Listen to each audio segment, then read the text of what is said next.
ચિરાગભાઈ અત્યારે બોલે કોકને કડવું લાગતું હશે કદાચ કોઈને, બરાબર,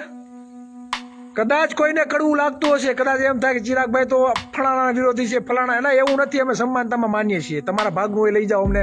વિરોધ નથી, તમને જે અવસર મળે છે ને એ અવસર અમને પણ મળવો જોઈએ, આ બાબતની લડાઈ છે,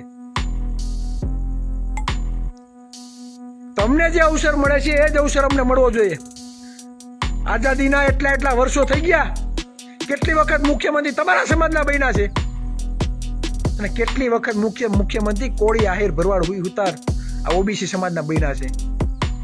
તપાસ કરો। અને જ્યારે સવર્ણ મુખ્યમંત્રી બન્યા છે ત્યારે એના જ સમાજનું ભલું થયું છે,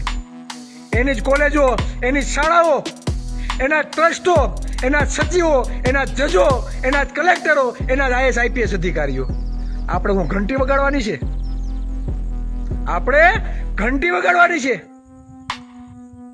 આ દેશ લોકશાહી છે, રાજાશાહી નથી, અને લોકશાહીમાં દરેકને સમાન અધિકાર મળવો જોઈએ, એના માટેની લડત છે। તકલીફ થતી છે ભલે થાય, આપણે ગાળો દે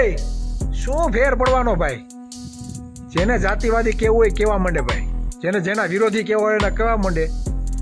પણ બરાબરી તો જોઈએ। આ કોલર ઊંચો રાખીને સન્માન સાથે જીવવા માટેનો અમને અધિકાર છે, અમે કોઈના વિરોધી નથી, આ તો દરેકને સમાન હક મળવો જોઈએ, વાત એ છે, બરાબર। અને કદાચ કોઈને એમ થતું હોય કે ચિરાગભાઈ ઓબીસીની વસ્તી પ્રમાણે ભાગીદારી માગીએ છે તો સાથી ઠોકીને માગીએ છીએ,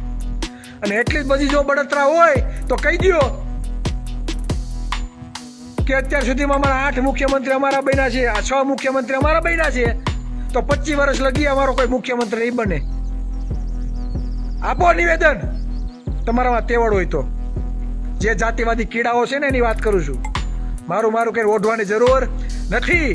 જે જાતિવાદી કીડાઓ છે ને જે કોમેન્ટો મારવાનો બહુ શોખ છે એને કહું છું, તમારામાં એટલી જ તેવડ હોય તો એટલી વખત તમારા મુખ્યમંત્રી બન્યા છે તો આવો મેદાનમાં અને કયો 25 વર્ષ લગી અમારો એક પણ મુખ્યમંત્રી નહીં છે, તમારામાં તેવડને ઓકાત નહીં, હુકામે કે તમે શિક્ષણ લીધું છે ને, તમને ખબર છે કે સત્તાના ફળ કેવા છે, ચાખ્યા છે સત્તાના ફળ કેવા મીઠા લાગે છે, તો બીજાને ખાવાના જ નહીં, બીજાને એ ફળ ખાવાના જ નહીં।